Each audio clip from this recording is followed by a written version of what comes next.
Assalamualaikum warahmatullahi wabarakatuh. Pada kesempatan kali ini kita bertemu lagi dalam pembelajaran fikih kelas 8 MTSN 4 Tabalong. Pada kesempatan kali ini kita akan membahas tentang materi haji dan umrah. Pengertian haji.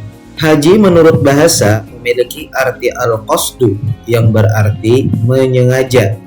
Sedangkan menurut istilah haji adalah suatu ibadah yang dilakukan dengan sengaja ke Baitullah atau ke Mekah dengan maksud beribadah semata-mata karena Allah dengan syarat dan rukun tertentu.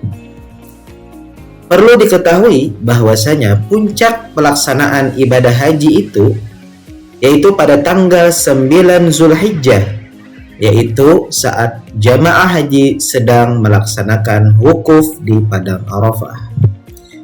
Apa itu wukuf? Nah, nanti akan kita jelaskan pada rukun haji. Lalu apa hukum mengerjakan haji? Mengerjakan ibadah haji itu hukumnya adalah wajib. Wajib sekali seumur hidup bagi setiap muslim yang mampu. Syarat wajib haji yaitu orang-orang yang diwajibkan untuk melaksanakan ibadah haji.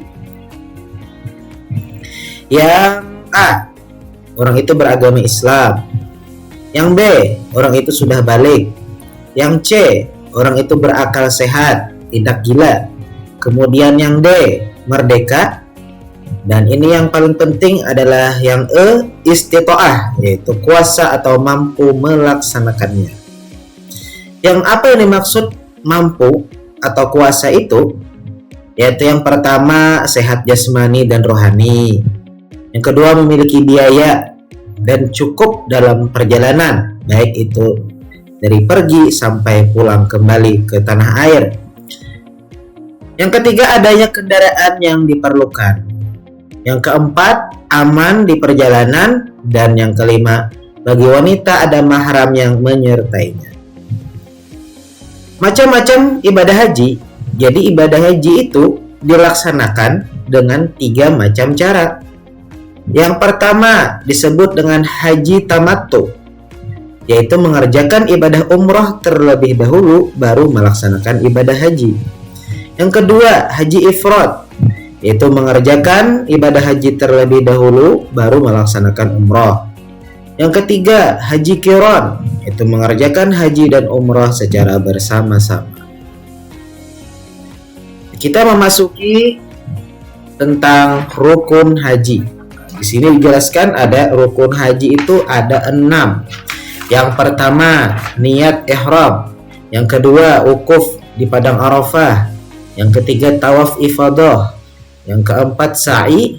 Yang kelima, tahallul. Dan yang keenam, tertib. Kita memasuki rukun haji yang pertama, yaitu adalah ihram. Ihram adalah memakai kain 2 lembar bagi laki-laki berwarna putih.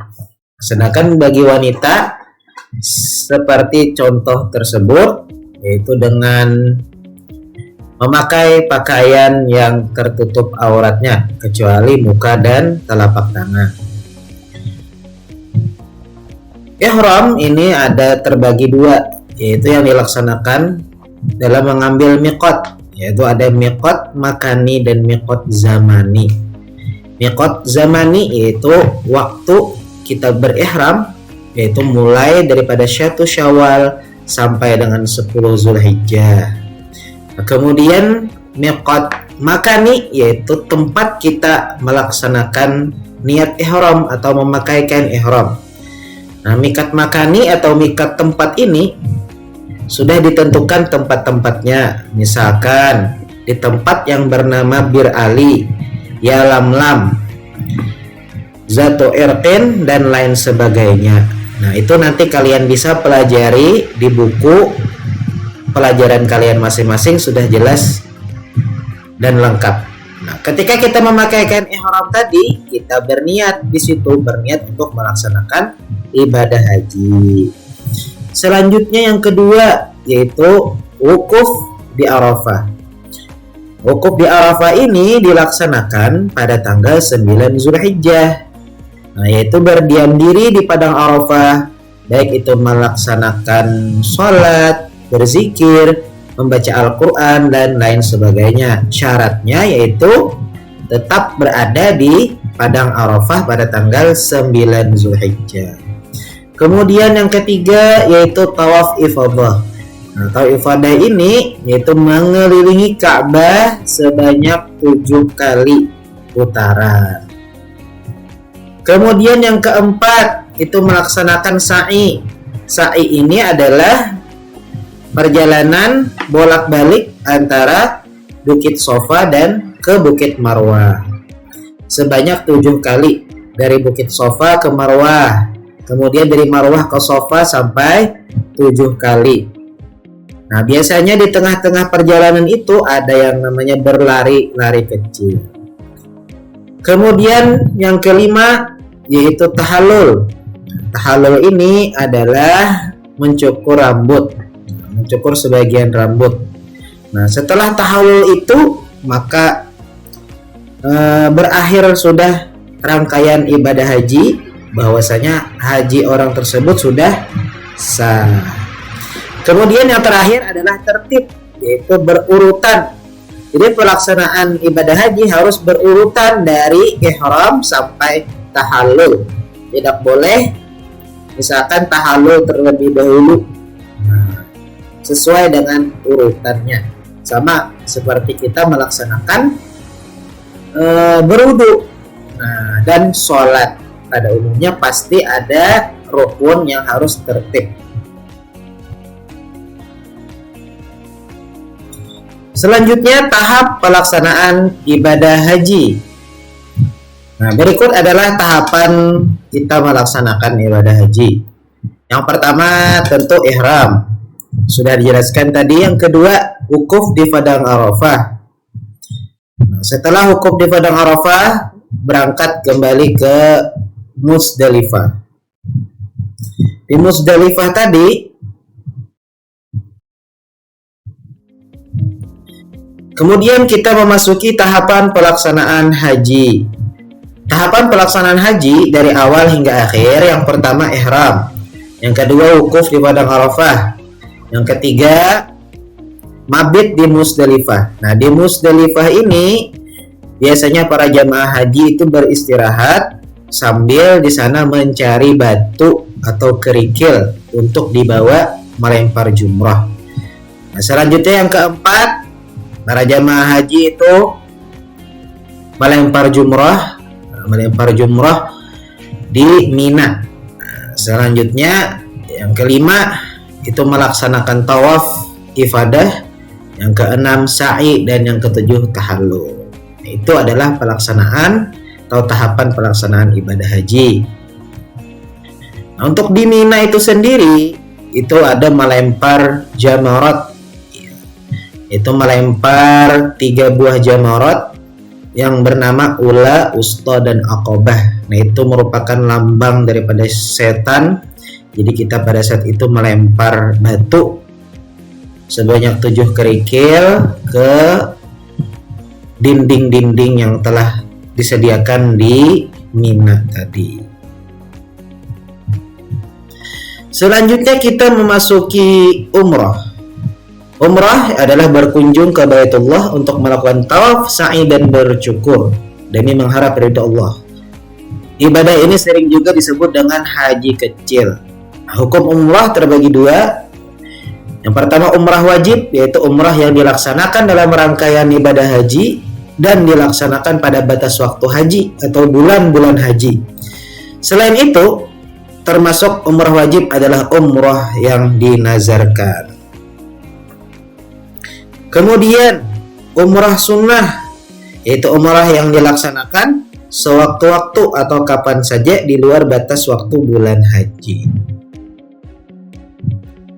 Kemudian rukun umrah yaitu niat ihram, tawaf, sa'i, tahallul, dan tertib. Yang tidak ada di sini yaitu adalah wukuf di padang Arafah. Nah, jadi mungkin perbedaan utama antara haji dan umrah itu yaitu terletak pada wukuf di padang Arafah. Karena wukuf di padang Arafah itu hanya dilakukan pada tanggal 9 Zulhijjah. Jadi hanya 1 kali dalam setahun.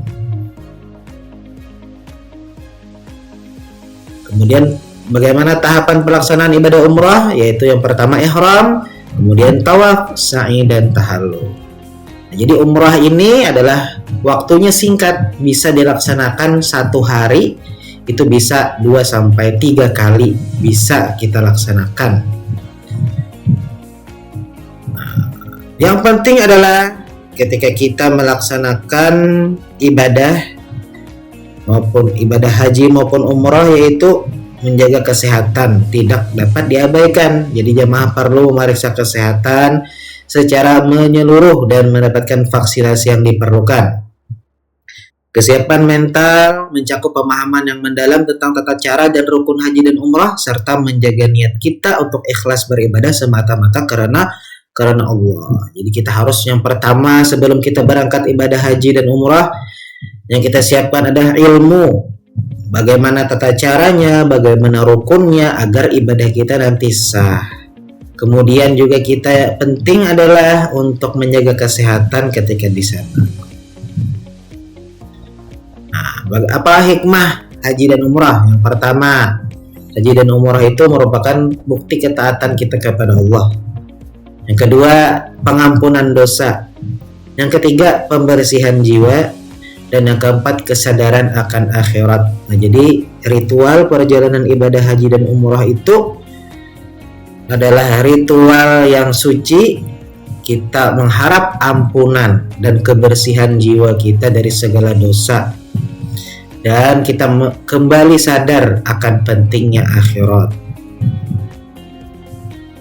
Haji dan umrah mengingatkan kita bahwa tujuan hidup yang sejati adalah kembali kepada Allah dengan hati yang bersih dan suci. Nah, itu demikian adalah pembahasan tentang haji dan umrah. Ini adalah hanya penjelasan yang singkat. Kalian bisa baca referensi yang lain, juga baca kembali buku pelajaran kita fikih kelas 8. Ini hanya yang singkat-singkat saja, dan mudah-mudahan dengan kita belajar tentang haji dan umrah, kita diberikan oleh Allah rezeki nantinya bisa melaksanakan ibadah haji dan umrah ke Mekah, dan kita bisa juga berziarah ke makam Rasulullah Shallallahu Alaihi Wasallam yang ada di Madinatul Munawwarah. Amin ya Allah ya Rabbal Alamin. Demikian tentang materi ini. Salah dan kekurangannya Bapak mohon maaf. Wassalamualaikum warahmatullahi wabarakatuh.